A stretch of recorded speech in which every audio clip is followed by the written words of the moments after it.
புள்ளிக்கு புள்ளிமான் கிடைத்தது போன்று அண்ணாமலைக்கு ஒரு பொருள் கிடைத்தது.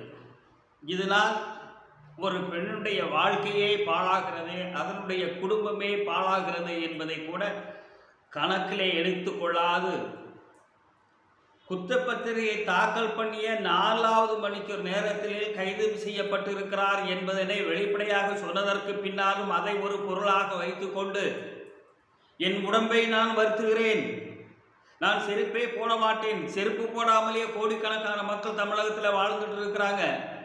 இன்னும் சொல்வதாக இருந்தால் உங்களுடைய கட்சியினுடைய எம்எல்ஏ நாகர்கோவில் தொகுதியை சார்ந்த காந்தி அவர்கள் பிறப்பிலிருந்தே இன்னும் செருப்பே அணியாமல் வந்திருக்கிறார், வாழ்ந்து கொண்டு இருக்கிறார், நடந்து கொண்டு இருக்கிறார், அரசியல் பணியை ஆற்றி கொண்டு இருக்கிறார்.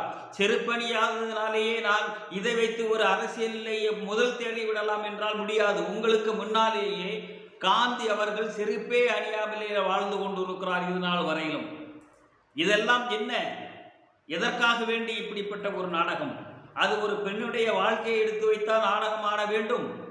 இதை இவ்வளவு தூரம் பூதாகரமாக ஆக்கி அந்த குடும்பம் யார் என்று பொதுமக்கள் தேடக்கூடிய அளவுக்கு ஆக்கியது யார் என்று சொன்னால் இதே அண்ணாமலை ஆகிய அண்ணாமலை தான் அதை செய்தாரே ஒழிய அந்த குடும்பத்திற்கு ஒரு தாக்கம் வருவது என்று சொன்னால் முழு பொறுப்பை ஏற்றக்கூடிய அண்ணாமலை தான்.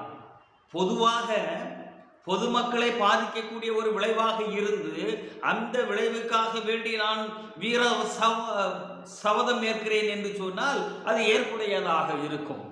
இதே நேரத்தில் பொள்ளாச்சியில் நடந்த சம்பவம், அந்த பொள்ளாச்சி சம்பவத்திலேயே என்ன முடிவு நீங்கள் எடுத்தீர்கள், என்ன வேகத்தை நீங்கள் காட்டினீர்கள், பொந்துக்குள்ளே அல்லவா நீங்கள் ஒழித்து இருந்தீர்கள். இதற்காக வேண்டி சொன்னால் அவங்க கூட்டணியாக இருந்தது. அதனால் அரசியலாக நடாத்து, உன்னுடைய வாழ்வு உயர்வதற்காக வேண்டி அடுத்தவருடைய குடும்பத்தை நீ பாழாக்காதே.